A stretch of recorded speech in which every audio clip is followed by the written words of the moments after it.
Welcome back to the Convo Couch, everyone. Pasta Jardula here. I'm Fiorella. You know, I try to say it calm. Johnny Sue is still spinning on the ones and twos, ladies and gentlemen. That was not calm. That was like, Pasta Jardula here, and we have a wonderful show. Just because I have a powerful voice, fam. It's not that. It's you being extra, as usual. You're what extra. What do you mean? I'm an extra guy. That's my personality. Yeah. That's how I am. I'm an Aries. Just a lot. Yeah. You know, I'm sorry. Are we up on the Rokfins? Trying to see. Hold on, guys. We should be up soon. Ladies and gentlemen, good morning or good afternoon or good evening, depending where you're at in the country or the world. We have people from all over watching us, so it's great to see you this morning. We have a big show. We had a crazy weekend, a lot of stuff going on. Oh, there's Anna's pretty face. So we have a lot of things to talk about, fam. Yesterday we did a little special. We had Sheriff Villanueva sit down and answer some questions. Take the heat. Feel the Burn Democratic Club had their unendorsement meeting of sorts to see where they stand on the whole situation. Have we found out the results yet? No, not yet. Not yet. They're going to vote on it. So, yeah. So Feel the Burn Democratic Club, so you guys know context, endorsed Alex Villanueva in 2018 when he ran for sheriff. He was actually supported by the vast majority of progressives because his counterpart was a Republican, McDonald, and he had been L.A. itself hadn't had a Democrat in years and years and years. So people were excited.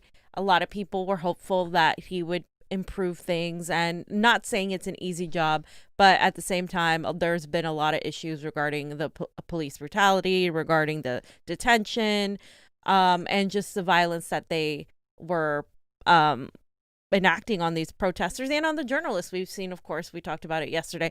So we'll see what happens with that. But a lot of people, are not very happy with him. And so the club decided that they're very strict on who they endorse. They don't endorse that many people. You have to take a corporate free pledge, etc. So they're deciding if they're going to rescind their endorsement or not. Yeah. So we will stand by and see. Johnny also went to the Say Their Name rally the other day. Got some great footage, put it up there on our YouTube as well. Very, very powerful. Some victims, the families of the victims of the LA Police Department and other. Was it Sheriff's Department too as well, Johnny, or victims of? Was it victims of the Sheriff Department as well? LAPD and so very powerful. Was watching it the other day. Go ahead and check that out. We also on Friday morning we went by the mail-in facility where they're processing the ballots. So we just dropped that this morning as well. That's getting some looks. And thank you all to the people out there saying that pasta looks slim because he's on a plant-based diet. So thank you very much. Guys, if you haven't gone over to our Rokfin, Rokfin, you know the importance of this.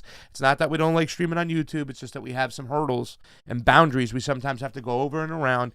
And Rokfin really does take care of us. So it would really be appreciated if you had a chance, go over, sign up for free, and join Rokfin. If you got a couple extra bucks for $9.99 a month, you get the premium content across the board from every content creator on that Rokfin advertisement free. So it's really, really cool. But we do have a good crowd hustling on in this morning. So I think we can get started. We're over 100 people. Let's get rocking and rolling, fam. So okay. This is an interesting one because I don't know if you've heard, fam. Kamala Harris and Joe Biden said, we're not going to ban fracking. We're not going to ban fracking. So no, I didn't know. No. So Howie Hawkins actually came out after AOC after she did an interview where she was kind of wishy-washy on the whole fracking thing. In fact, she said that she didn't care. It didn't bother her specifically. So he said AOC has repeatedly refused to call for an immediate ban on fracking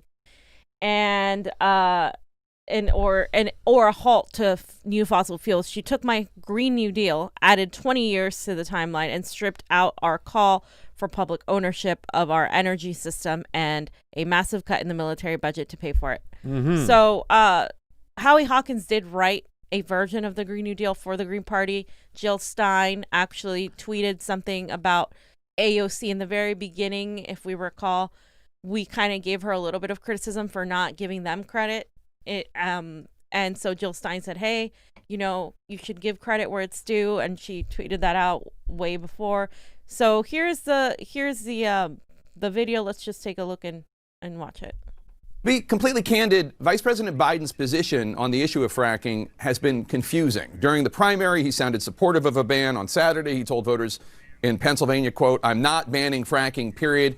It sounds like now he's on the other side of this issue from you. Does it bother you?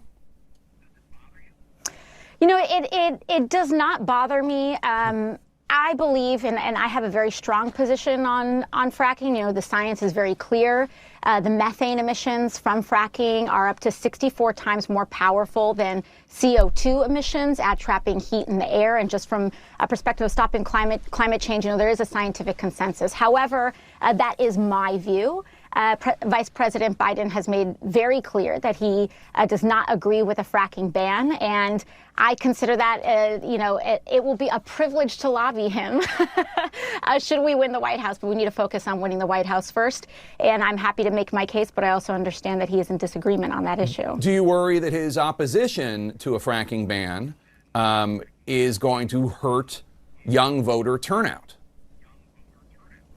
Well, you know, I believe that young people right now have a very disciplined activist mindset, and they are not here with the intent of voting for their favorite person or voting for, you know, someone that they think is perfect as president. I think young people are actually quite disciplined and quite realistic and pragmatic in their vote, and they want to vote for who they are going to lobby. Right now, young people are so clear on their stances on many political issues that they believe that they want to vote for a president that is at least going to be receptive to their advocacy, activism, and protest, frankly. And so, you know, there is no question that Joe Biden is a much better person in that position to be receptive and actually listen to the voices of advocates than Donald Trump, who is intensely focused on enriching himself and his friends. So, and Biden isn't. Okay. Sam, they want to vote for somebody who's going to be receptive and ignore their bullshit. I will not ban fracking. I will not ban, but at least he's receptive. Joe Biden will not ban fracking. I'm going to go tweet about it. Joe Biden will not ban fracking, but he's so much more receptive to it because why? Because he's not Donald Trump. Okay, so first of all,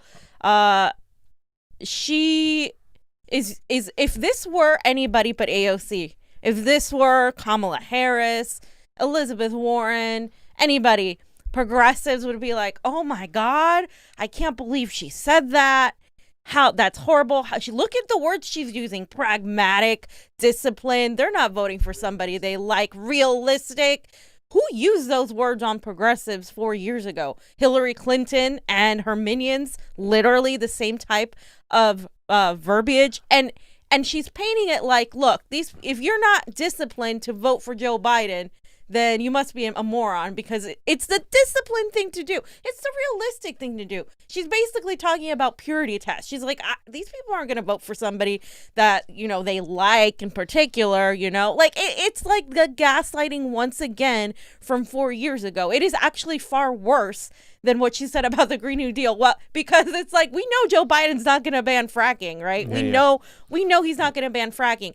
But on top of that, she literally doubles down on the whole, you got to vote for Joe Biden because that is the right thing to do. Forget your single issues, your purities. You got to vote for Joe Biden. That's discipline. Young people are smart, you know? I think they should really, you know, when you're out there nowadays and you're paying attention to politics, pay attention to policy. Look up policy, look and see what happens. Right. The word salad, the, what's the word I'm looking for? The little fluff that they give you, that they think they're going to give you something. It just isn't true. Because if you really want to ask me, who do you think we can move? And I would be curious to see who the audience themselves. Would it be easier to move Biden or Obama to the left? I mean, I don't think you can move politicians to the left because if they take this money and if they're controlled by these special interests. So yeah. But if I had to pick one, I would think Obama would be a little bit more receptive to the younger people. He was a little bit more hip, whatnot, whatever. But this right here, this next tweet you have up, just proves you if you're not going to move Obama, how the hell are you going to move Biden? But go ahead, fam. So I just also wanted to point out that let's just read this first. Okay, so Catherine Rose Fisher wrote, in 2013, under Obama, we stood outside the White House with hundreds of activists and orgs to protest the Keystone Pipeline. There were protests every day for over a year, and every day was the same. clear out, get arrested, rinse, repeat. What lobbying is AOC talking about? So my point exactly. If you're not going to move Obama, how the hell are you going to move fucking Biden? Like you know, that's just not possible. And also the bigger point is Biden was already part of the Obama administration, and like Obama had already been elected, so you have nothing to push Biden anyway. Which way for? He's not under threat by you at this moment. Like, they genuinely think they can win, or that they genuinely think that you don't matter, because like they're like, it doesn't matter where he stands. He's not going to ban fracking. You already said you were going to vote for him. It doesn't matter. He's not going to get Medicare for all. You already said you're going to vote for him. So why do you think you can push and lobby somebody? And that's the other thing I wanted to talk about, the lobbying aspect of it. Like, it's my privilege to lobby. Do we really need to speak like that? Like, I mean, I know it's just rhetoric, but it's not Biden is a piece of shit. He is a horrible politician. He is a warmonger. He's awful, just as bad as Donald Trump. And you're painting this idea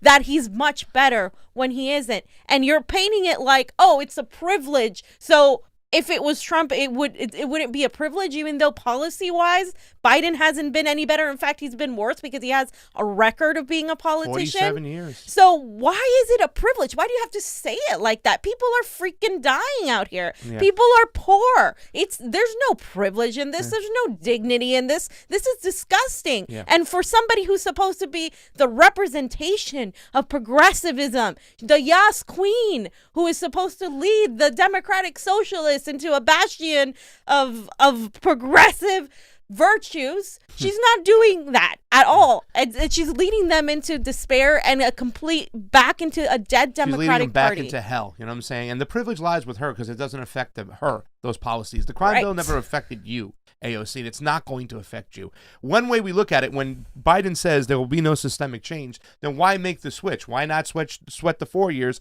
instead of the 8? And the fact is that these people right now, where is AOC drawing a line in the sand? You know what I'm saying? They're continuing to play the same game that got us into this position. And I've said this before. This is just further evidence.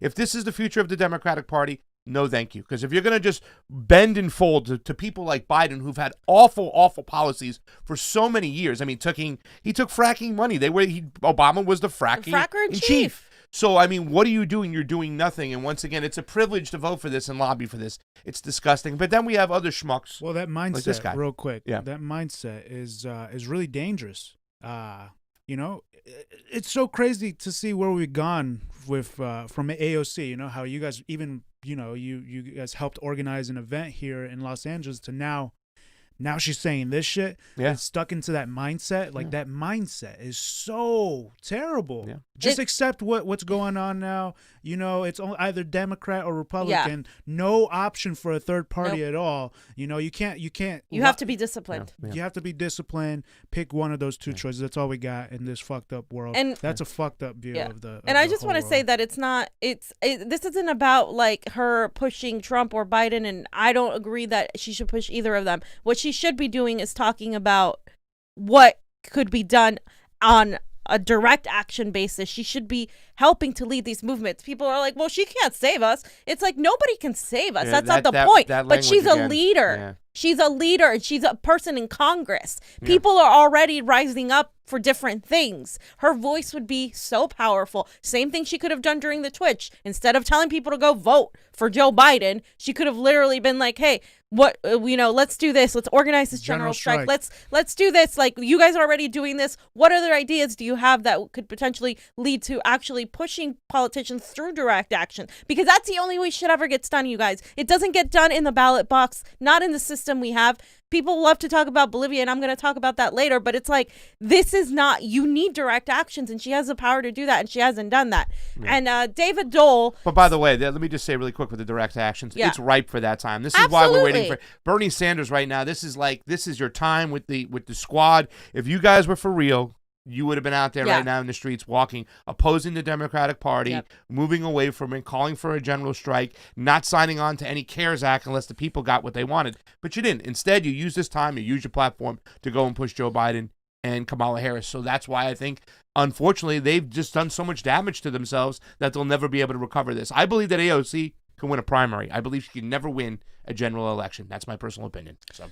So David Dole said AOC and Bernie Sanders have done more for the left in 4 years than the U.S. Green Party has done in its entire existence. Okay, so this isn't about Bernie Sanders. I love how David Dole just brings him in and just puts that out there. First of all, Bernie Sanders isn't a Democrat. So if your whole point is that Democrats have done more, he wasn't a Democrat. He started out as an actual socialist. I mean, 1996 Bernie would slap the crap out of this Bernie right now if they met each other, right? But AOC has been in Congress for about 2 years, and a little over 2 years, and she has done what?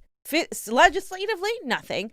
That's a non-binding resolution. By the way, the Green New Deal was a non-binding resolution that didn't include fracking. Yeah. So she took the Green Party's she took the Green Party's Green New Deal and completely washed it out of the actual things that it actually made it strong. And it was a non-binding resolution, number one. And number two, AOC hasn't done anything legislatively. She hasn't actually pushed legislation. What she has done is made it a brand to be a democratic socialist. So now that people think they're so woke and progressives think they're so woke now, as AOC being their leader, now it's like, oh, it's cool to be a democratic socialist. But you see that word democratic, that attachment, that basically has turned into a co-option back into the Democratic Party. So instead of building cadres outside and building strength and doing direct actions, she has built that for the Democratic Party. So now the next generation of people are being pretty much herded into this party through AOC because they're like, oh, this is progressive. This is good. We need more people like the squad, blah, blah, blah. Our squad is getting bigger. Exactly. So now we're going back into that party. You notice none of them ever talk about third parties. Right now at a moment where the Green Party has been kicked off the ballot, and you don't have to like the Green Party. You don't have to like Howie Hawkins. You can say whatever you want. If you have your issues with them, whatever. This is not about that. This is about justice and truth and what's right. And what would have been right for the squad, progressives, is to go in there and be like, you know what?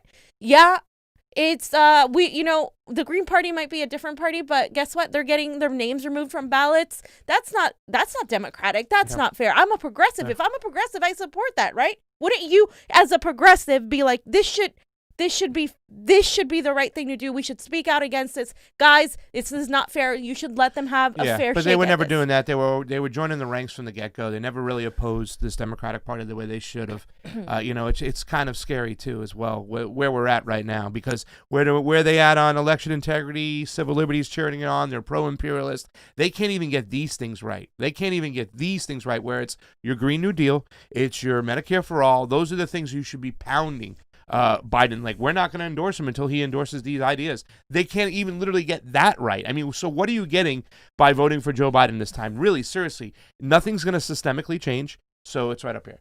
Nothing's going to systemically change, and you're getting nothing for voting for these people. And it's just a shame that AOC, the squad, they're just cheering this stuff on. I don't know what they've done for the future, and I can't stand it when I hear people say our squad is getting bigger. From a guy like Jamal Bauman, who's praising his meeting with Obama, whatnot. It's like, ladies and gentlemen, that's the squad. We're pro-Obama squad. That's not the squad. That's not progressive. That's establishment. That's standing behind Wall Street. That's standing behind the military-industrial complex. You're not doing anything radical or left to really fucking oppose the Democratic Party if you go along with this right now. That's why I'm saying there are other choices on your ballot. You don't have to run away to go to Trump, but you can go elsewhere. Fam, let's talk about your good friend, Josh Fox. Yes, my very good friend. Vote Biden, he puts. So Howie Hawkins said, this is what he said. He is a destructive, egomaniacal liar. His Green Party accepts the help of the GOP. He's a delusional spoiler. If Greens are supposed to be a progressive alternative, how come they lie and power grab and grab power just the same as all the other politicians? First of all, again, aside of however you may feel about Howie Hawkins, because I know a lot of people aren't necessarily fond of him, this comparison to the GOP is absolutely disgusting. That is a neoliberal tactic oh, the Green Party are helping the GOP. They're spoilers. Why? Because they exist. Because your two-party system is a piece of shit, and like the people need better choices. Because the two-party system has failed the American people because they lie. Democrats lie and steal elections, and you want us to vote for that? You never talk about that, Josh. Like, no, stop. I'm Like, surprised this he is didn't so mention Russia. ridiculous. He missed Russia. Oh yeah, Usually he brings this up Russia. one. There was two people that I really disappointed me in 2016. I was like, wow, Josh Fox, and wow, what's his name, John Oliver. Those two people, I was like, holy shit, they just came out and bashed Jill Stein and the Green Party like there's no tomorrow. And now the comparison to the GOP, why didn't you just throw in he's a Russian spy? I mean, he's done it before. I don't think he fit it in the tweet. But did we? He always does it. Did we read Howie Hawkins' tweet, by the way? Yeah. We did? Yeah, in the very beginning. Because I could have read it in a Howie Hawkins voice, but... It's crazy how Howie's actually seeing it, right? Howie can see it, right? Yeah. Yeah. And Josh Fox, does he talk about how Biden literally has GOP people come into the Democratic convention? No, he doesn't talk about so it's that. like fucking hypocritical. And his whole cabinet, the people that are being looked for his cabinet are a bunch of neocons and neoliberals, and zero mention of Bernie Sanders, by the way. I don't know where Berners are getting this idea that Bernie Sanders is going to be this and that, labor secretary, etc. Like, Joe Biden's team has not mentioned that at all. I do not know where you're getting that. Yeah, that's what they're trying to float out there right now to get people involved and stuff. When people start coming back at you, I mean, you hear the crazy stuff like, if Trump gets elected, you're going to get deported, right? I mean, that's the crazy shit you'll hear out there. And people will throw these ideas out there. They'll just spread like wildfire online. That's why if you can control these platforms, you can control a lot of the information. Yep. And it's very, very scary. And make no mistake about it, John, the Green Party is winning the war of ideas. Mark Lippman talked about it in his book. The ideas that the Green Party have are great when it comes to a Green New Deal, when it comes to, Medicare for all. They're pro-labor. You know what I'm saying? Howie Hawkins is just a bad candidate who slipped up on a lot of things and did take some of the narratives, the mainstream narratives in certain areas when it came to the election last time and ran with it when it came to the whole Syria thing and whatnot. I mean, he has slipped up. But the Green Party itself, the majority of the ideas that the progressives within the Democratic Party love, they come from the Green Party. You know what I'm saying? Those people that, they really do. That's where they were born. Yeah. That's where they were born. Yeah. So, I mean, And this idea that a spoiler, that's only if you operate from the mindset that there are only two choices that people have to choose, right? So no, you bad person, you cannot think outside the Democratic Party or the Republican Party, but since we're Democrats, you're never going to vote Republican. So you really have no choice. Your choice alone is only to be a Democrat. And if you think outside of that, you're delusional. You're being a spoiler. That's not reality. That is like some bullshit mind control that they're trying to put on people. You have far many more choices than that. The reason we're in this shit situation is because people haven't realized that. They have been continuously manipulated through fear mongering, through their emotions, through, oh my God, if you don't vote for Trump, all these children are going to die. It's like, Obama and Biden started all of this, you guys. I'm not saying this because I'm trying to defend Trump. I'm saying this because that is the fact. That is a reality. It is hypocritical to pretend and all of a sudden start caring right now. When we were committing regime change during Obama's presidency, no one gave a shit because everybody was so enamored by him. At brunch. AOC worries me in that same sense. People are so enamored by her charisma, by her rhetoric, and like they completely have forgotten that she was set there to oppose the establishment, not join it and literally become one of them, which is what she's showing she's doing already. And it's scary to see some of those people just get in line with her, like David Doel, whatever you want to say it. Hassan Piker said the same thing. You have to protect her at all costs. I'm like, what did she ever do legislative-wise to be free of any criticism for us? I mean, what has she done besides go out there and stomp her feet, Green New Deal, vote for Bernie Sanders? Nothing. Gunstar1, thank you for the super chat contribution. It's always appreciated on the couch. Tim Dillon put it best. AOC is a fraud. Tim Dillon is a right-wing comedian of sorts. He does a lot of Epstein stories. You know what I'm saying? He's pretty funny. He's a big guy, but go check him out if you like. Thank you for the super chat contribution. Sebastiano, I love that. I don't know if you guys do request, but if so, could we all watch the YouTube video where Ted Turner asked Carl Sagan if he's a socialist for some inspiration? Thank you, Convo Couch. That's old school. Let's see if we can get that up maybe one at the day. end, yeah. And I do have one more super chat contribution. Guys, we have 550 people here hanging out. Thank you so much for Fiorella rants. I can't stand Josh Fox. He's a grifter. Fam, you should cut that up and kind of put that up on your Twitter, that rant there, because people do love your rants. They love my cooking, your rants, Johnny's haircut. That's the way it goes.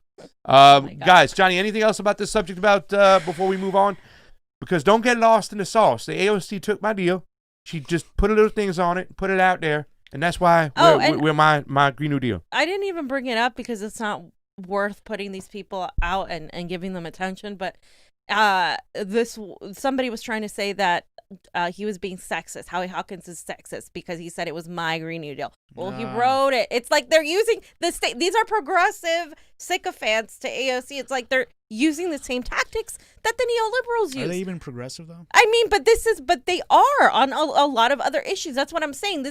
It's not even. I think it's about the worshiping of politicians, the deifying of these politicians, the idolatry that they put on these politicians, because it's like they want to cling their hope on somebody so bad that they can't change, right? Their mindset. Like, I met AOC when she was still a bartender. Like, I'm not even. This isn't. All of a sudden I hate AOC. No, I don't even hate AOC. I am disappointed because to me, I was like, wow, like this is somebody that seems to really understand what's going on. Fast forward 3 years later, and look where we're at. I mean, let's be honest, did the work. We were there with something her. Happened to her.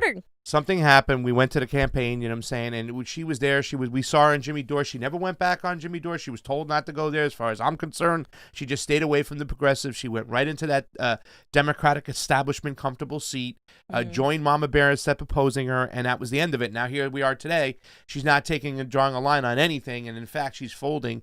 I think Dick Medhurst said it best. It must be exhausting to wake up every day and try to bullshit yourself to go vote for Joe Biden. It's tough. Thank you very much, National Progressive, with the thumbs up. We do appreciate it. Huh? I did say natural. I thought you said natural. It's that Brooklyn tongue. I can't understand. I'm 61% Southern Italian, so please. Tiberius Monk 84. Where the hell you been, Tiberius Monk? We miss you, baby. You've been being a monk. Always have love for the Convo Couch. Pasta feed Johnny and the Convo crew. Keep progressive light shining brightly. Thank you so much. And here's a paisan, Tony DeMayo.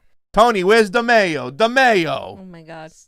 Jesus Christ. Carl FXI. 566 watchers on the YouTube. Why only 206 likes? And we got a lot of trolls over here, 12 down. They're coming to find us, fam. Carl FXI, love your live on the ground feeds. Go Convo Couch. He loves the live on the ground feeds when Johnny covers the protests, when we go to the facilities, when we go to the power plant we went to with Angelica Duenas the other day. I didn't even mention it. We love doing that stuff. I'm working on that. Yeah. And guys, let me tell you something. These super chats go directly to that fund so we can get out there and do this. One more question, Pasta, from Gunstar1. Do you think think the Epstein-Maxwell thing will be swept under the rug in a Biden-Harris administration? Absolutely.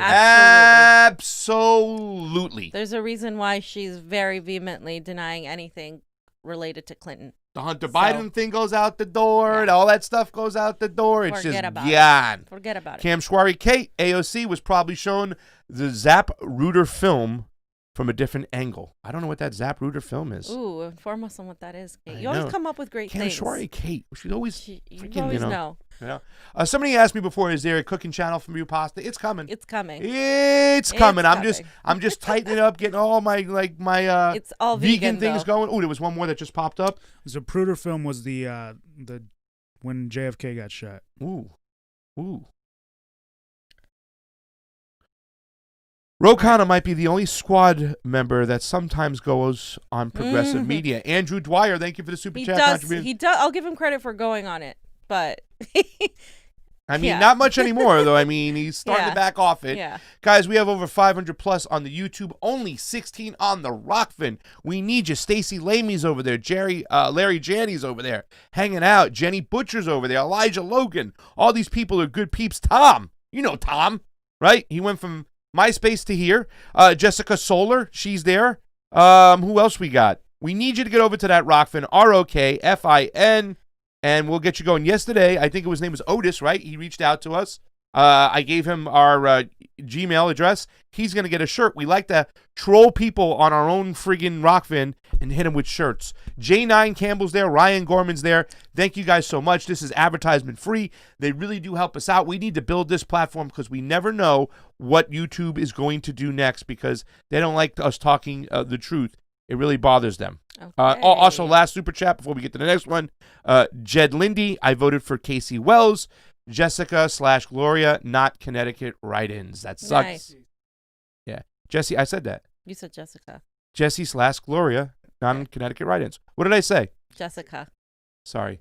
Jesse/Gloria. Jesse, Ventura, and Gloria are not write-ins in Connecticut, unfortunately.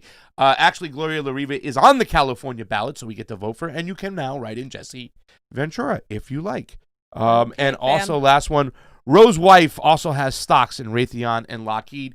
People talk about that all the time, man. It's like, where is that? You know what I'm saying? Where's that scuttle coming from, Johnny? Where's that scuttle? So Johnny sent us a little Instagram. Do you have anything else to say about that? I'm on AOC, guys. It's agreed? No. She stinks? All right, good. Wake up, AOC. All right, so Rudy Giuliani, it was in New York the other day. There was some protests. We saw this here. Johnny, if you want to show the clip real quick. Rudy! Fuck you, Rudy! You were the worst. Rudy, you piece of shit! Fuck you, Rudy! Rudy, you piece of shit! Fuck you! Fuck you, Rudy! You piece of fucking shit! Fuck you, Rudy!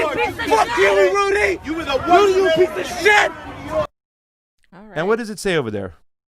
Protesters heckle Rudy Giuliani riding as a part of the Trump caravan in New York after he was caught attempting to have sex with who he thought was a 15-year-old girl. I don't know about that. We have the Borat clip here, and we can take a look at that. Can we not look at that, Johnny? How far can we go on this one? All right, go. I'm so sorry. That's horrible. Sit. Okay. I'm so sorry for that. Really, apologize. Apology accepted. No problem. Okay. Okay? Yeah. Thank you again for giving me this time. Shall we have a drink in the bedroom? What happened? There you go, my dear. Okay. There you go. Be good. You can give me your phone number and your address. Should we slip your jacket? Okay.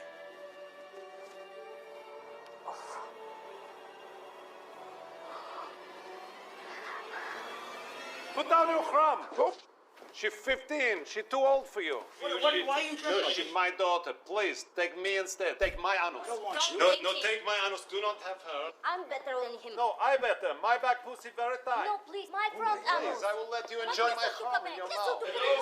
No, I better. I would love to I was in prison many years, so I have techniques with my mouth. What's going on here? Look at this guy. I forbid this union. Rudy, Trump will be disappointed. You are leaving hotel without golden shower. Without golden God. shower. Oh my God.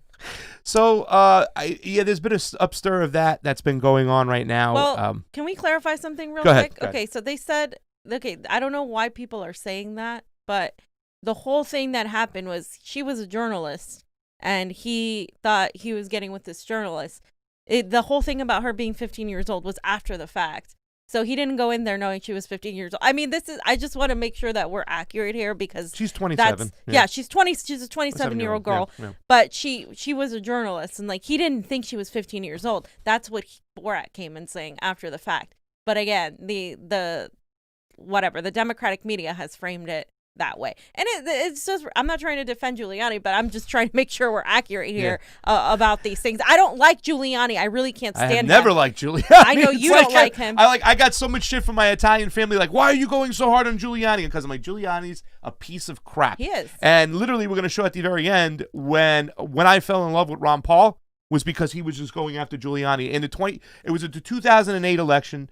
Giuliani had tried to position himself as the foreign policy expert because he already was the mayor of New York, right, of New York City. He dealt with 9/11, so he tried to position himself as the foreign policy expert. And there were so many single times when he played to that nationalist bullshit. How dare you say anything bad about America, why they attacked us? That's insidious. Why would you ever do that? Him and Ron Paul went back and forth. Ron Paul disassembled him in the 2008 primaries within the media and whatnot. And when we came out of this thing, it showed very much that Ron Paul understood about foreign policy, and he was the only non-interventionist on that stage. He got teamed up by McCain, Newt Gingrich, Giuliani, but he single-handedly took down Giuliani's momentum. Giuliani had a lot of momentum from when he was the mayor of New York. But why they are doing this right now, it's the same tactic that they use. The right does this tactic as well as the left. Now, we've seen the left do it a lot more with the people they're trying to put forth, like Joe Biden. You kill the messenger. Right. You destroy the messenger. That's the whole thing. He's bringing forth a lot of information right now. He went and got the laptop. He went over to Ukraine. Don't get me wrong. I've never liked Giuliani, but that's the whole message. Now we got to destroy him, denigrate him. So anytime this information comes out about Joe Biden, it's either Rudy Giuliani and the Russians. Now, John Oliver he debunks the Hunter Biden conspiracy with epic debunk on Rudy Giuliani. So, fam, you put up I think it was a Facebook or a tweet or something. You said, listen, Giuliani can still be a piece of crap, and the information on Hunter Biden can still be true, right? So you can see the tactic in the title here. In the title, what's going on. Now, there's a little video down there, Johnny, from 2:07 to 2:32 is where I'd like to play it. What, now it's unavailable? When did that happen? You got to be fucking kidding me. It was there yesterday. Well, they took it down. Okay, well, anyways, they go into it again, and it was pretty much a clip where John Oliver goes over, he's going over Rudy Giuliani. He talks about the Borat situation, frames Giuliani as a scumbag. And then also he's pandering Russian disinformation. Right. Once again. And by the way, don't for a second think that Hollywood isn't involved in politics. They are so involved. I forget which operation it was, but it was on these declassified documents how Hollywood is basically like the propaganda machine for the CIA and the military-industrial complex. I mean, it doesn't take you very long to realize that, especially if you are in the industry. You're like, wait a minute, like Russians are always evil. Americans are always saving the day. They start with the foreign policy on that. Middle Eastern people are always terrorists, and they put their little jabs in there. Borat, it's a pretty political. The movies are really political, so obviously they're gonna have their own narrative. But at the end of the day, we know that the media, Hollywood, etc., are working in tandem to really protect the status quo. And who represents the status quo? Well, Joe Biden represents the status quo for sure. I think Trump is part of the status quo, but he is less easy to control for them. So they really don't like how volatile he can be, how mercurial he can be. So this is what's going on right now, is that they're trying to frame this as conspiracy when it is fact. Especially with the censorship, this is really dangerous, because if we talk about this, it's going to get taken down. And the fact is, Pasta, regardless of the Giuliani and the tapes and all of that, at the very least, the Burisma thing is extremely real. And we've been talking about that for a long time before even the Republicans threw it out there. I mean, they were waiting on it. There were certain outlets that were talking about it. I think it was John Solomon from The Hill went over and reported about it. We looked at all the legs on it. The money lines are there. Now it appears like all the money lines are there from China. But I don't think it's the big story, because Matt Taibbi pointed it out. But this was from that Zero Hedge. It says Twitter nukes alleged Hunter Biden sex tape after letting Borat Giuliani sex scene trend. So that's the whole thing. And then we know this. I'm not going to go into this article, but you saw Jack Dorsey had to apologize. The New York Post article, they kept on taking it down. You couldn't link it. You couldn't link it. You couldn't link it. Same thing what goes on. They're censoring it out, and then they're trying to put this out here. Look at Giuliani. He's a piece of shit. He's a piece of crap. So they're putting forth one piece of information and holding back the other. And that's where we get really dangerous here. Matt Taibbi put it here. He goes, censorship is the biggest story now. That's what comes out of this, ladies and gentlemen. It's not what Hunter Biden did. It's not what happened at Burisma. It's not what happened with Giuliani. It's not what happened with Donald Trump. It's not happened with anything. It's now as we've entered a level of censorship with the powers that be, because I don't even know what to call them anymore nowadays, big tech, can sit there and they decide what you can hear and what you can't hear. And it's money lines connected all to it, you know what I'm saying? Who's zooming who's greasing who. But the fact that they can put forth some information that they want you to see a lot of, let it trend while holding other information back. We've said this before, fam. It's not up for big valleys, for big tech. Simi Valley. Thank you so much. It's not Simi Silicon Valley. Silicon Valley. Oh my Brooklyn tongue. It's not up for Silicon Valley to decide what you can and what you can't hear and what you think is the truth and what's not the truth. If they're not inciting death, if they're not inciting violence, then it's up to you to judge what is right and what's wrong, not them. And this has been very, very dangerous. Matt Taibbi kind of put it up. That's the whole story. Go there, take a look at that article. It is pretty cool because we're in some scary times right now. And yeah. Are we still on? That one right. Well, I have this last piece right here and stuff real quick. I just wanted to put up. That's Taibbi's article. Rudy versus Ron. Now, I just want to show you Congressman Paul, I believe you are. Yeah, you can play this a little bit here, Johnny. This is when I couldn't stand Rudy Giuliani, and I just want to go into the clap. And just so you can see the methods that Rudy Giuliani is this, like, nationalist kind of method of, like, oh, those are the evil guys, we had to do this, whatnot, you know what I'm saying? Ron was getting on him so hard that along the lines of the primary, he had to go back and kind of pinpoint, this is Giuliani. Well, no, this is just a small group of people who are doing this, whatnot. He had to backtrack on his comments. But just play a little bit real quick, and when we go to the clap, then we'll kill it and stuff like that, because it gives you a little taste about what Ron Paul was up against. You know what I'm saying? And then the Republican Party. And also that Giuliani has always been a warmonger, you know, POS. And, like, this isn't about protecting Giuliani, but the fact is the censorship is wrong on both sides. Yeah. 9/11 attack, sir? What changed? The non-interventionist policies. No, non-intervention was a major contributing factor. Have you ever read about the reasons they attacked us? They attack us because we've been over there. We've been bombing Iraq for 10 years. We've been in the Middle East. I think Reagan was right. We don't understand the irrationality of Middle Eastern politics. So right now we're building an embassy in Iraq that's bigger than the Vatican. We're building 14 permanent bases. What would we say here if China was doing this in our country or in the Gulf of Mexico? We would be objecting. We need to look at what we do from the perspective of what would happen if somebody else did it to us. Are you suggesting we invited the 9/11 attack, sir? I'm suggesting that we listen to the people who attacked us and the reason they did it. And they are delighted that we're over there because Osama bin Laden has said, I am glad you're over on our sand because we can target you so much easier. They have already now, since that time, have killed 3,400 of our men, and I don't think it was necessary. Wendell, may I make a comment on that? That's really an extraordinary statement. It's an extraordinary statement as someone who lived through the attack of September 11, that we invited the attack because we were attacking Iraq. I don't think I've ever heard that before, and I've heard some pretty absurd explanations for September 11.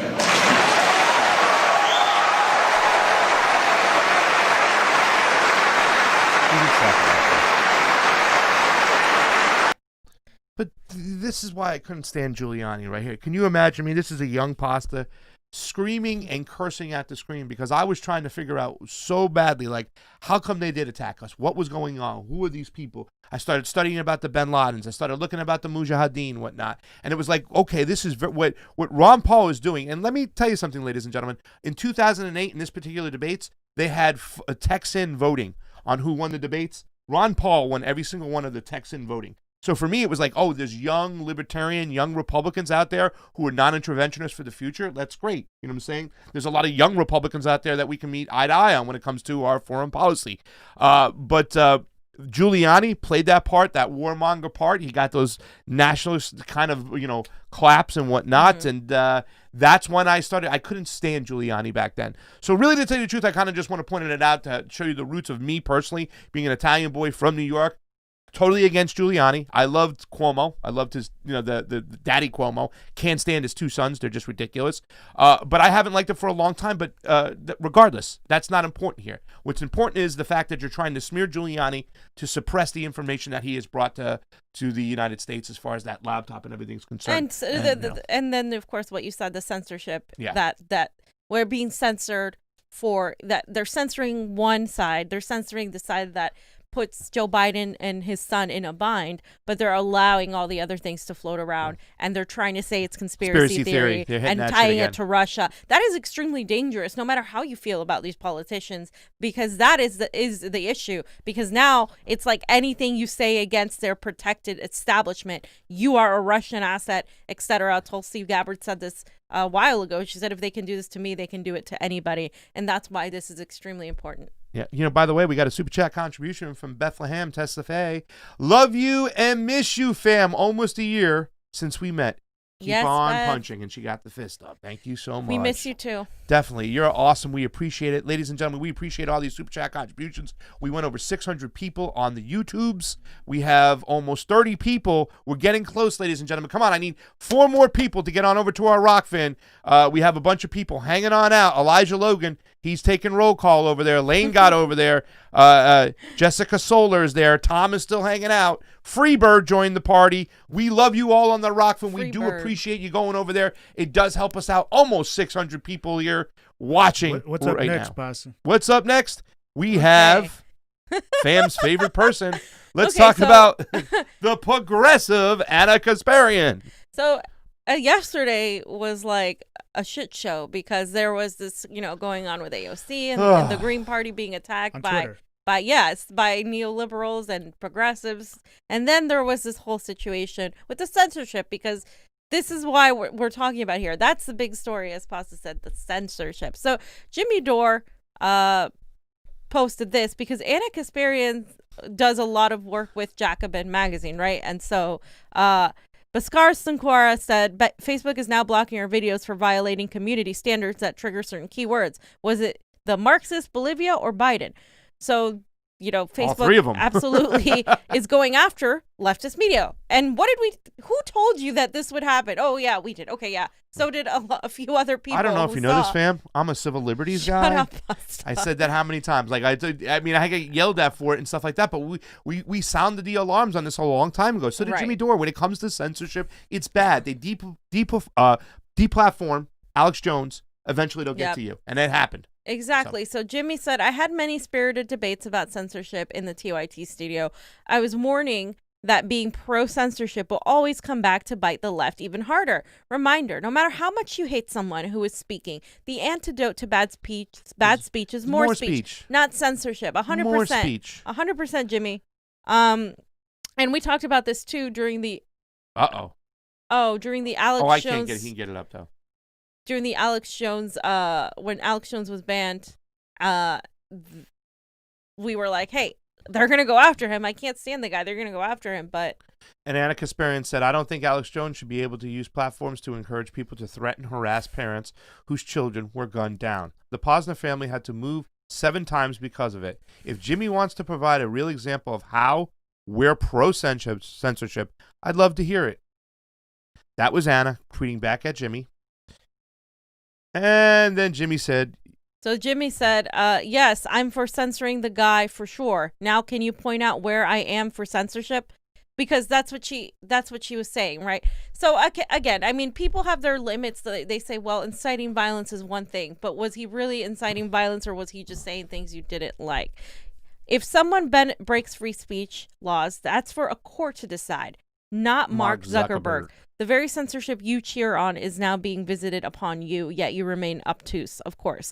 Exactly. So if somebody is breaking the free speech rules, then that should go to a court, right? You shouldn't decide, Anna. If you have a platform, you shouldn't be censoring them. YouTube shouldn't be censoring them. These tech giants shouldn't be censoring them. The government shouldn't be censoring them. The people can decide, hey, is this something that might be considered inciting violence? That's what should happen. Yeah. If you are asking for more censorship, all it does is come back and literally hurts the left. It hurts the anti-establishment, whether you're it hurts an independent. everybody too. So It hurts everybody, hurts but our I society. know. But what I'm saying is, people who consider themselves progressive, you think you're doing a favor by going after these conservative viewpoints, you're only hurting yourself, and you're also coming out as a hypocrite, because you're going to end up in this fascist type of environment that's the kind of environment you were trying to avoid in the first place. Yeah. It's overall, it's bad for our society.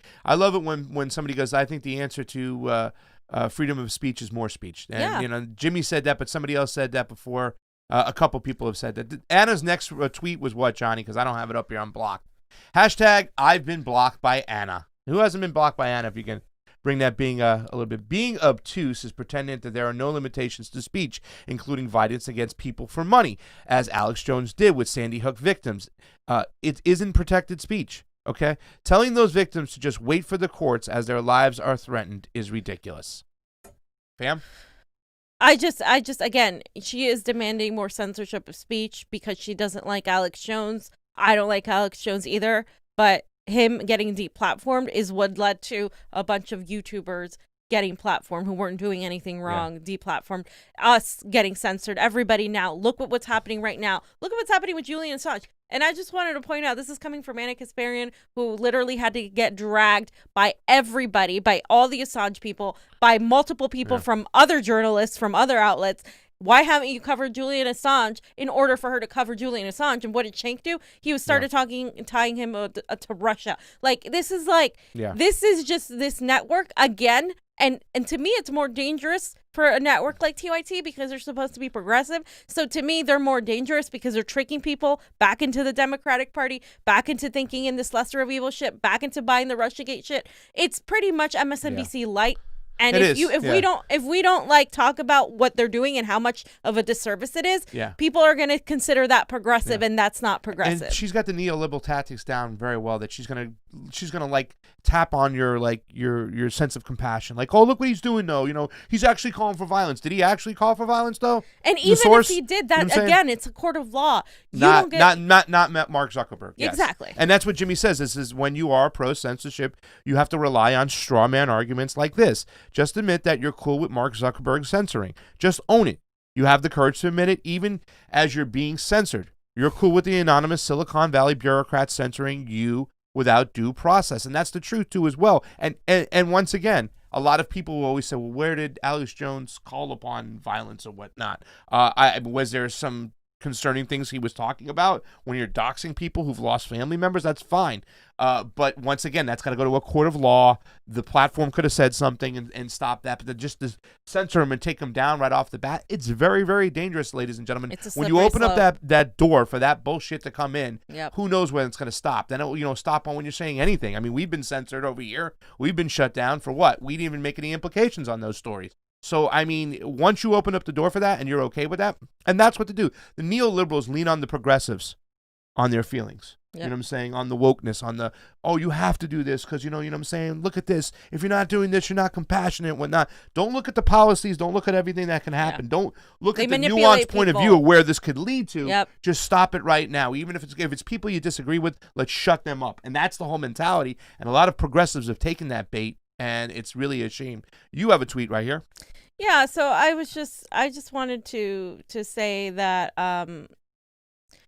even though Anna Kasparian and TYT spent almost 4 years peddling conspiracy theories like Russiagate, we never demanded their censorship because we know it's never the answer. We should be able to expose lies, not hide them.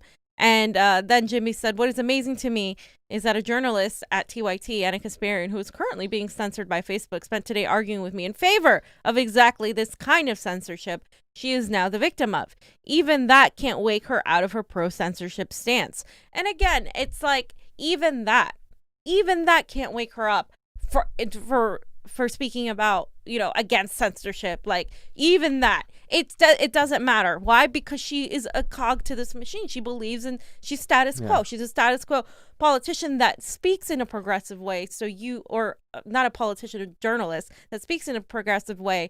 So you can go back and believe into what she says and pretty much buy the same thing that the Democratic Party is buying you, just with more woke language. And it's really dangerous, in my opinion, because I know who Fox is, I know who CNN is, and I know where the media stands. But when you're trying to frame yourself as a progressive network and you're spewing this very, very concerning language of pro-censorship, completely ignoring the Assange story unless it tweaks to your narrative, it really is, to me, doing a disservice to actual progressive news. They and took journalism. the money and they ran. They took the money and they ran and do what they got to do. Even Jimmy put up a little tweet of someone else, another channel that was taken down, 8 years worth of work, 5 million views, 2,000 plus videos just gone. Like that. Last American Vagabond, American Poly, boom.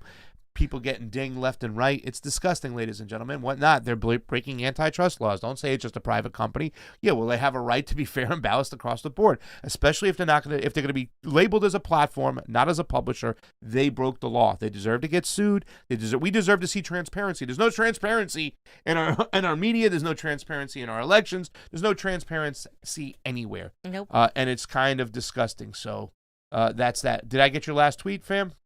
I think so. This last one, just in case. Yeah. Oh, we just talked about it. So we're good there. Just a special thanks to Gabriel Akari for the Super Chat contribution. Keep up the good works. Regards from Sweden. Fam, did you know that I am 2% Swedish? Oh, my God. I got my test back. Gabriel, I'm going to come see you. 2%, baby, part of the family. Guys, we have 30-something odd plus over on Yay. the Rokfin 35. Let's try to get to 50. Get on over there from the YouTube. There's almost 600 of you over there. Fam, I'm going to learn from you today because I just was able to peek at this story. Let's talk about, Johnny, did you have anything else to say about Anna Kasparian? All right. So let's talk about Chile. Chile. How do I say it? You say Chile. It's Chile? Yes. Not Chile? Yes.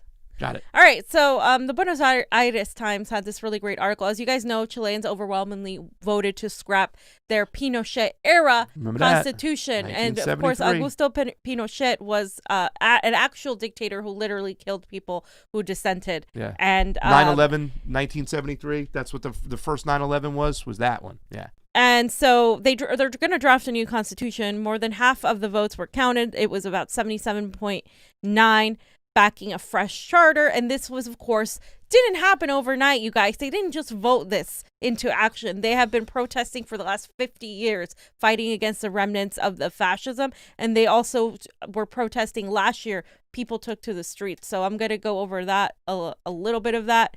I wanted to kind of highlight a couple things in this article in particular. And that's just one of the pictures that we had of the streets in there in Chile. And you can see hundreds of thousands, if not maybe million people out there.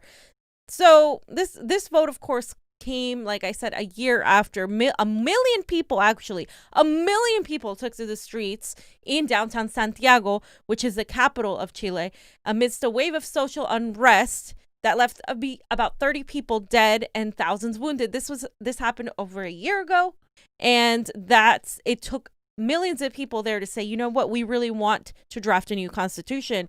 The size of the October 25th march demonstrated the breadth of social discontent and proved a tipping point for the demonstrators' demands for a referendum. It was approved by 66% of voters in a 1980 plebiscite, but critics say many voters were cowed into acceptance this regime that had arrested, tortured, and killed thousands of suspected leftist opponents following the overthrow of an elected socialist government. So back in the day when this charter was approved, it was approved by 66% of the population, but the vast majority of the population was threatened to approve it. If you didn't approve it, you were exiled, killed, excommunicated, and that is the whole history of Augusto Pinochet, who literally committed so many atrocities in Chile and tried to expand his government. Exactly. Backed by the United States government. Backed by the U.S. government. Killed the elected leader. Yeah, and he had to, and he was trying to expand that throughout all of Latin America. And this just goes to show you, Pasta, like you just said, that the United States continuously has engaged in coups and regime changes in Latin America for decades. Yeah.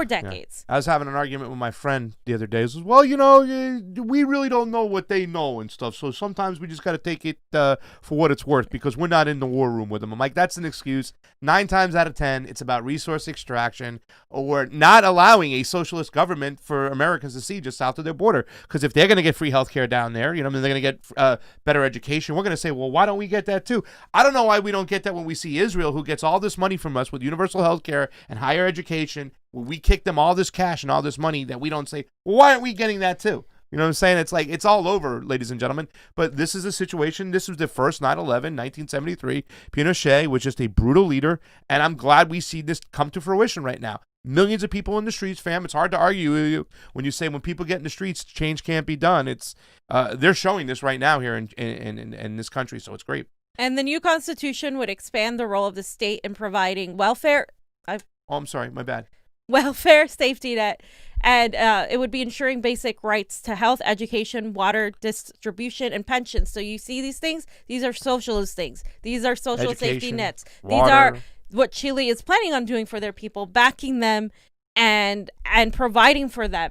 That is like where Latin America is at. So now we have Bolivia, we have Chile moving towards that area, and then we have Venezuela. So I don't know how long it's going to take, but it's not going to take very long I for us to be in sanctions there. right around the corner. Yeah, I mean, I smell sanctions right around the corner. The leadership in Chile right now isn't a socialist leadership, but you can tell that the people were discontent.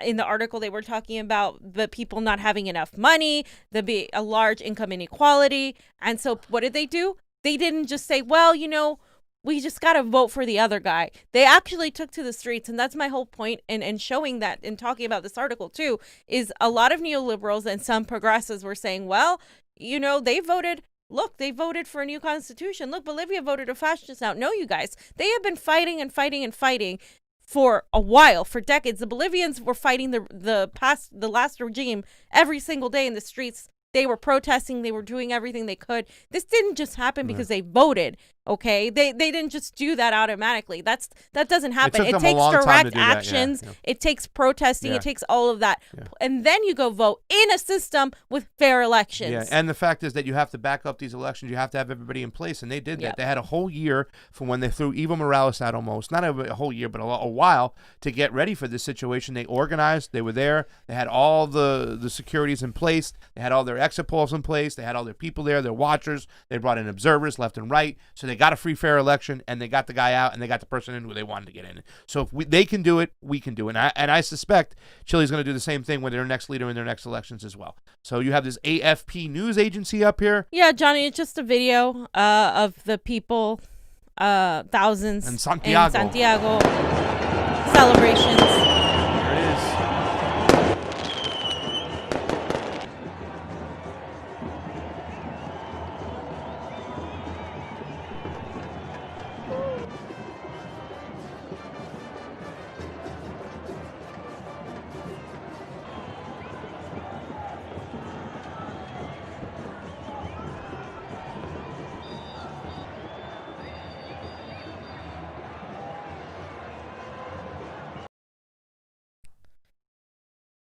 And then we have I don't know where you're at. We have a video by Telesur. Should be the next one. Yep.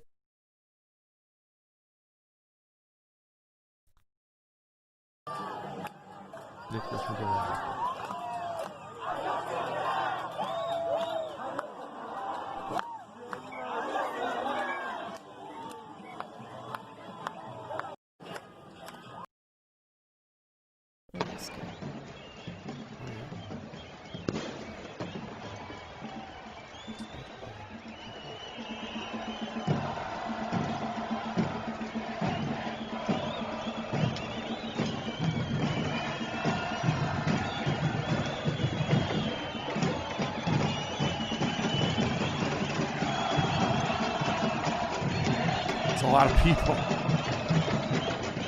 Yeah, hundreds of thousands of people showed up to the streets. I wanted to read what Maduro said, because Maduro said, "My congratulations, recognition, and admiration to the Chilean people who today turned into the streets and electoral centers to decide the future of their constitution and put an end to the Pinochet era. The great avenues are opened to build a better society. Long live Chile, long live Allende." I like what he says, the Pinochetism. How do you say it? That's perfect. Throw the ism on it, because that's what his culture was. You know what I'm saying? And you said that he wanted to spread this throughout the whole region too, as well, right? Yeah. So they said "Long live Allende." They're talking about Salvador Allende, which was the liberator. Yeah. of Chile. And Oli Vargas is a independent journalist who was just recently interviewed by the Gray Zone, but he's been doing great work in Bolivia. And basically, he had this video: yesterday Bolivia, today Chile, tomorrow Ecuador. It's possible for people's movements to win. Latin America has shown that numerous times in the past 20 years. Next week, Peru. Yeah, Latin America. The week after, Peru. No, they're corporate capitalists right now. So Latin America, I mean, is really showing us that is possible. And that, honestly, if it gets any bigger than this, if these movements start expanding, the United States is definitely going to act. Do not be mistaken. So let's just look at a little bit of his footage.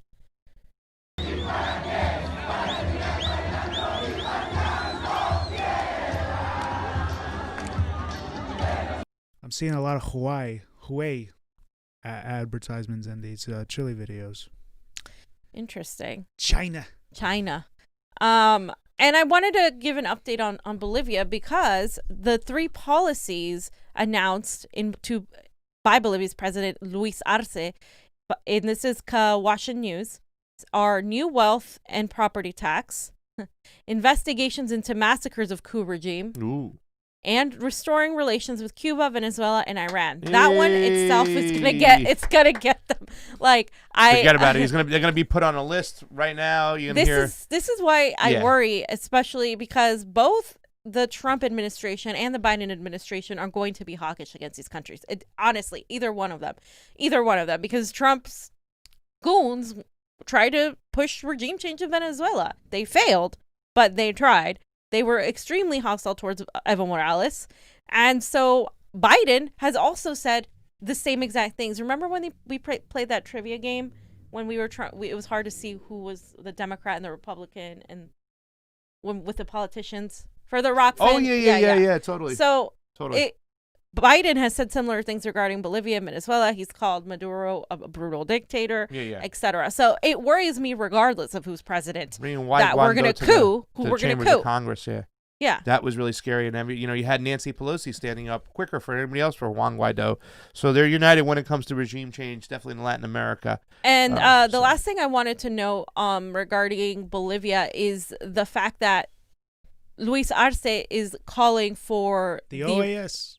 Yeah, the OAS Secretary General, Luis Amargo, and he wants his resignation, saying that he doesn't care for his congratulations. So, because what the OAS did was allow for that regime change to take place. Thousands of people were dead, were killed, or millions of people were pouring into the streets.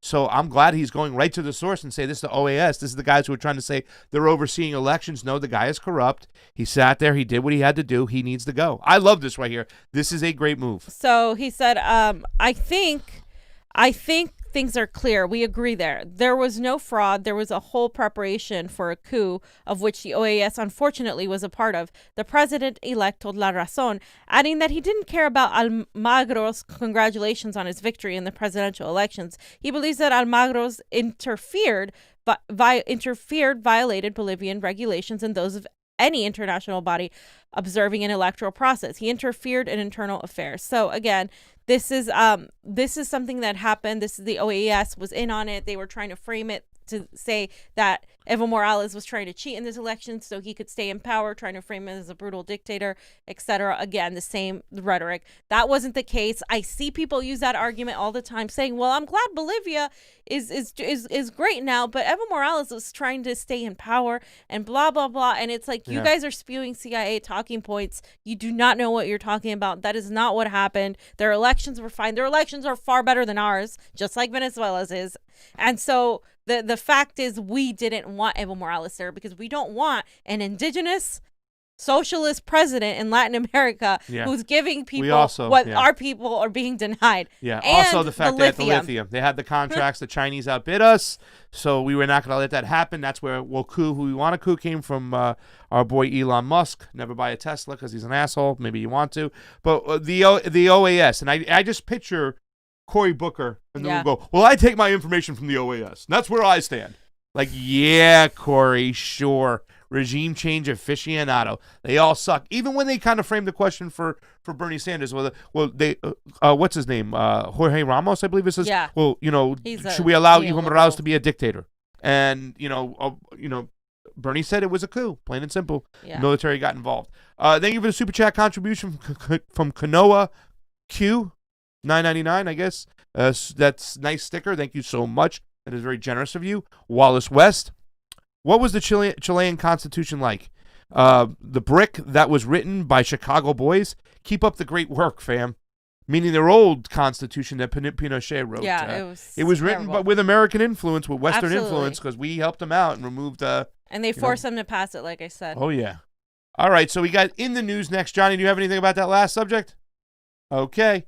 So, fam. Viva Bolivia. Viva Bolivia. I'm about to move there. And Chile. And Chile. In Chile. Viva Chile. So, fam, what do you got over here? Okay, so Niko posted this because it's Kamala Harris talking to voters in line, right? She's talking to voters in line. Now, I believe this was in Ohio, and according to the law, she is allowed to do that, I think, within 100 feet. Yeah. So even though if she were a little bit closer, it would be considered election engineering. But I just wanted to play the video because I think what she's saying is troubling. I mean, she's really pushing the limit here. We saw Katie Porter do something similar. Yeah. A lot of people really like her because they don't know about her. But I mean, this is just typical freaking neoliberal bullshit right here. You are going to make the decision about your future, about your family's future. It is through the voice of your vote. And you have the power. The power is with the people. And you know that. That's why you're standing in this line today. And I just came to say thank you. And they're cheered. I wish I would have had a bullhorn. Johnny, can you imagine if we're there, take a bullhorn out and start yelling back at her? Kamala Harris left people in prison longer than their stayed because she didn't want to allow DNA evidence. Also, so she can use them for cheap labor to fight forest fires. Refuse to prosecute Stephen Mnuchin. Refuse to prosecute pedophile priests. It took campaign contributions from Mnuchin and that's why she didn't prosecute him. So it is so many different things. She let 2,000 people sit in jail for minor marijuana offenses, then laughed about it on the Breakfast Club when confronted about it. Truancy. She threatened truancy to lock people up and stuff like that. She is awful on foreign policy. She doesn't know what she's talking about. She wants censorship. Yes, she wants to censor. She's here's the head of the chain, and she has somebody on Twitter on her. One of the CEOs of Twitter's, I think. Well, not CEOs, but head of social media, something like that. Joe Biden and her have people from media in there. Yeah, and you're not going to tell me. And I talked about that in the last video I did. You're not going to tell me that that's not going to affect their point of view. Come on. Well, it's not going to. It also helps their power where they can suppress information. You saw what was going on with Twitter. Right. Some people are like, well, that doesn't matter. They left that job. It's like, no. It's nothing to fear. Don't worry, because Pelosi is committing to running for Speaker of the House if the Democrats retain the House. Okay. Yes. So, guys, like he said, Pelosi is nothing going to fear. Relax. Calm down. Nancy Pelosi is going to. So maybe people will vote for Trump just to keep Pelosi out because. If she wants to remain Speaker of the House, she's going to get it, you guys. And I'll tell you why. Because guess who's not going to oppose her? AOC? Yeah, not just AOC. The whole squad isn't going to oppose her, right? It's like they're not going to oppose her. They're gonna say, you know what, we need to. These are times where we have need. We need to just proceed forward, and they're going to do it. Yeah. They're going to do it. Any Democrat that votes for Nancy Pelosi as Speaker needs to be primaried. Period. End of story. We are done with this shit. Nancy Pelosi is one of the most damaging politicians this country has. Yeah. She's one of the most powerful people in Congress, but she's also one of the worst. Yeah, she's literally the one who suppresses the progressive movement. We feed them. She's the one. I mean, does she need to tell you more? She literally is the epitome, the gatekeeper that keeps anything progressives want from coming to fruition. She literally is holding people's lives in her hands by not pushing any sort of direct COVID aid relief when she very well could, in order to one-up Trump and play politics. That is disgusting to me. She is one of the people that absolutely must go, and she is here in California, and who's running against her? Shahid Buttar. But she has all of Silicon Valley, all of these people tied to her, and she is going to be very difficult to get rid of. She's one of the worst politicians out there. Like I said, she's the keeper at the gate for progressive policies. Donald Trump didn't screw over Bernie Sanders in the primary. The Democrats did. Nancy Pelosi knew about it. Even though her daughter gets up there and starts chirping that she wants free elections, we've got nothing. We don't have any open source. We have no transparency. We have shit for elections. And Nancy Pelosi is the keeper of the gate. By the way, Anthony Reyes says Jorge Ramos has never seen a coup he didn't like. I mean, seriously, the guy was... Remember he got confronted by Max Blumenthal on the Venezuela shit at the airport, and he looked like a fool. The guy's an asshole. The guy's a tool. He really is. He's an elite establishment. You know, just because he's Latino but he has a nice accent, fam. Doesn't mean he's not elite establishment. He's Latino. I've known about him since I was like a baby. Like, I know who he is. He literally just goes and peddles CIA talking points for the Latin American community. That's all he's there for. Okay. So the next one we have, and thank you for that super chat contribution. It's always appreciated on the couch. That was for you, fam. And a bizarre Freudian slip, Biden brags about assembling the most extensive voter fraud organization in history.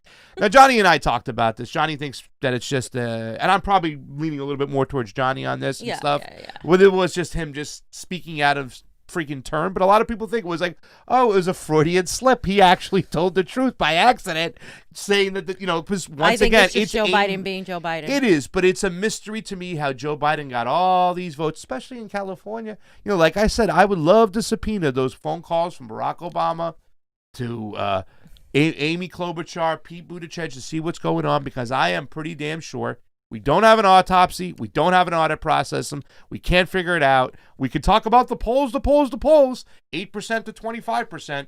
But Joe Biden, some people thought he had a Freudian slip. So let's play the little clip of Joe real Biden. Quick, I just want to, before we play the clip, I just want to say election fraud is what happened, not voter fraud. People need to stop mixing these two. Voter fraud is when you commit fraud. Yeah. You are, as an individual, are voting twice. You as an individual are trying to stuff ballots, blah, blah, blah. Yeah. Election fraud is when somebody does that for you, or when it's the machines, etc. And voter suppression, it's when it's long lines and people are put off the voter rolls, or the gerrymandering, all of that. So people need to understand the differences between these things, because voter fraud barely ever happens by individuals. Most individuals don't go and try to vote twice or try to get their dead person to vote. If it happens, it's usually manipulated by a bigger entity, the Democratic Party. Election fraud would be the proper term, election rigging, that kind of thing. It shouldn't really go on the voter, whatnot. But yeah, we do have a clip of Joe Biden, and I think Johnny's going to pull it up right there. That was it.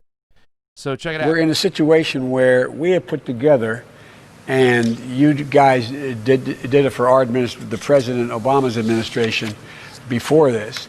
We have put together, I think, the most extensive and inclusive voter fraud organization in the history of American politics. Secondly, we're in a Okay, so I think it was just Joe Biden being Joe Biden and not wording things properly. Probably. But it's funny, and it's sad, because every day Joe Biden does or says something. If he's not hiding in the basement, he's out there saying something really dumb and sticking his foot in his mouth. And it's so funny to hear that they put together this organization when themselves, they said in a federal court they can go in the back room and cheat if they want and pick whoever they want. You know what I'm saying? It's like that still hasn't gone away. I don't understand how everybody's buying this right now to think that our elections are okay and that they haven't been cheated. And once again, if you cheat the primary, you're cheating the general already. You can't cheat Donald Trump out of the election if you've already cheated Bernie Sanders twice. And I know people go, oh, Bernie Sanders won California. No, he should have wiped the floor like he did in Nevada. This thing should have been over out of California. We should have been walking out of this thing. Joe Biden didn't reach viability, and now it's over. Bernie Sanders is the Democratic nominee. It didn't happen. They cheated. Or unless, once again, all those people in line voted for Biden. You're not going to convince me, ladies and gentlemen. Biden couldn't even come to the Democratic conventions. He didn't even come here. They were giving all these college kids provisional ballots, you guys. So they suppressed the Bernie Sanders vote. They increased the Joe Biden vote somehow, and now he is the primary, chosen primary leader over here. So the nominee. I like what Max Blumenthal also put there real quick. I just want to say this because we didn't kind of point this out last time.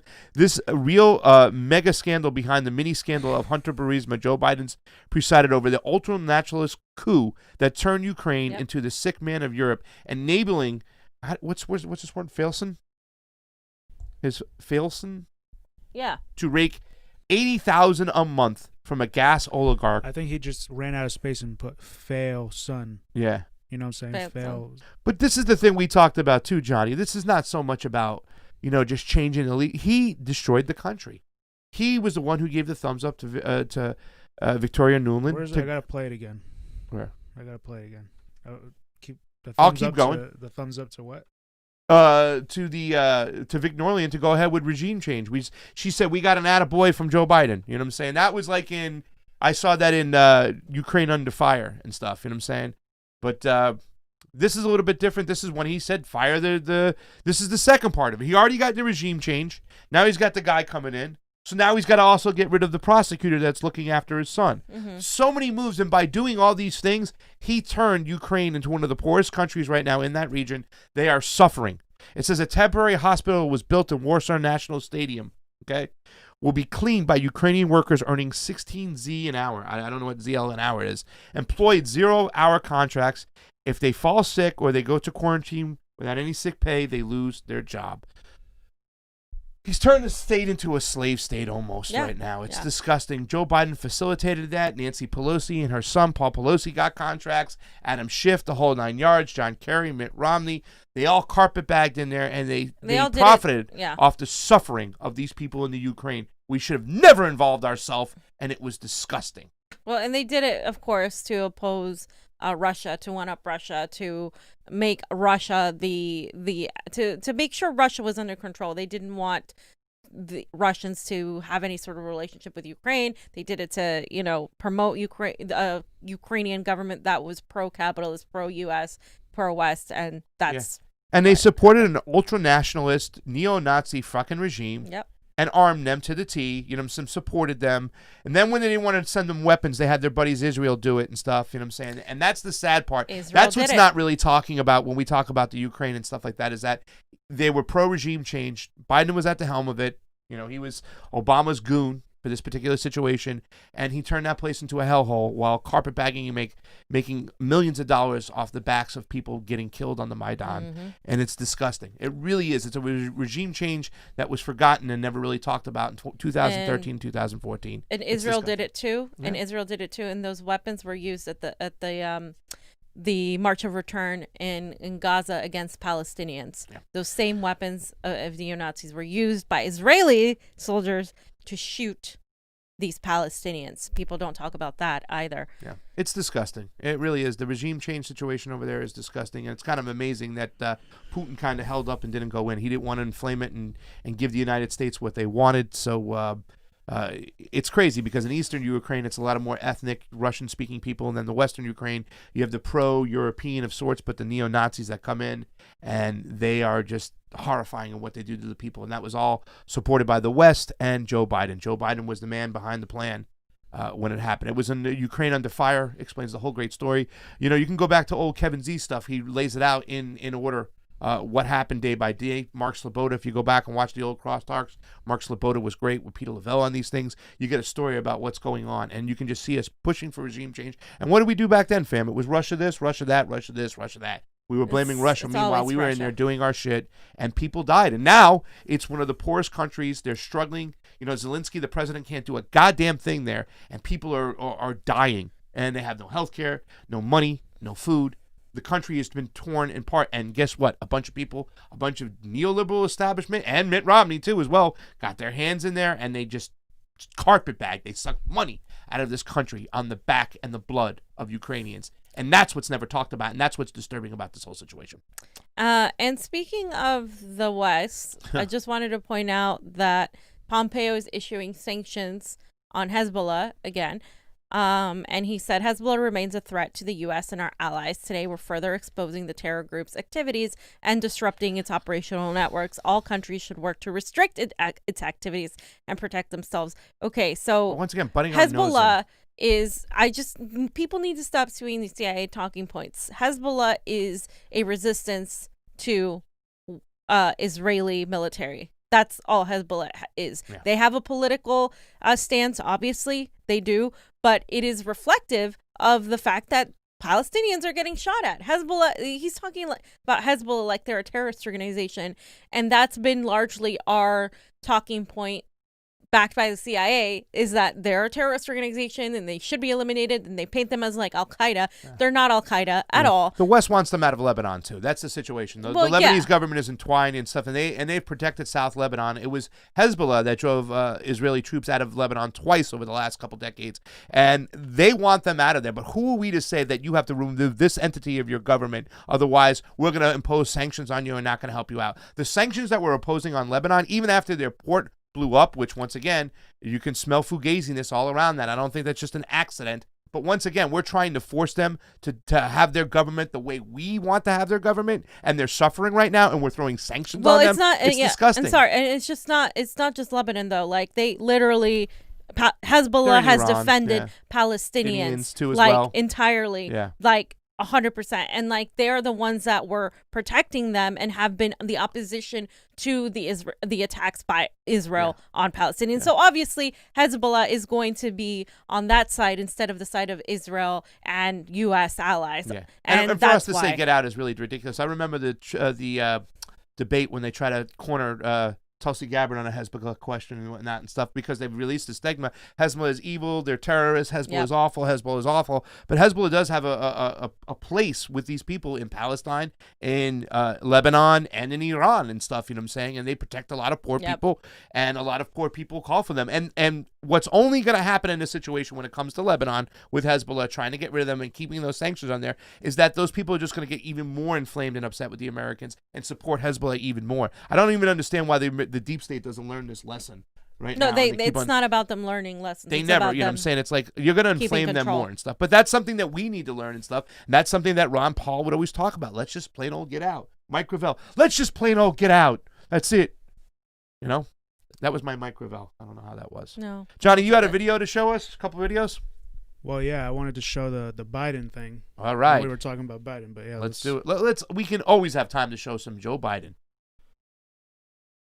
What does it say there, Pasta? In 2006, Ukrainian prosecutor General Viktor Shokin, I missed the rest, not wanting this corruption exposed, Joe Biden swung into action using a U.S. loan guarantees as hostage while demanding Shokin be fired. I remember going over convincing our team, or others too, convincing us that we should be providing for loan guarantees. And I went over for, I guess, the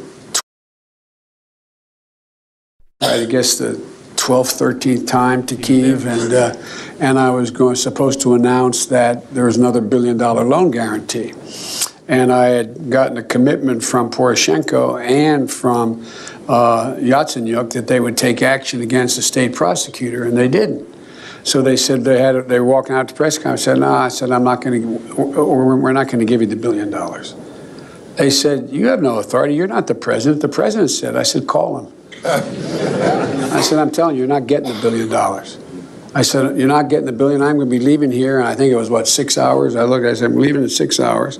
If the prosecutor's not fired, you're not getting the money. Oh, son of a bitch. Got fired. And they put in place someone who was solid. Talk about incriminating yourself. And now you want to say that you're innocent. Johnny, you had another video? Somebody requested this, so this is the Ted Turner one, right? With Carl Sagan? But are you a socialist? I'm not sure what a socialist is, Well, but I I believe that the government has a responsibility to care for the people. I'm not talking about dole.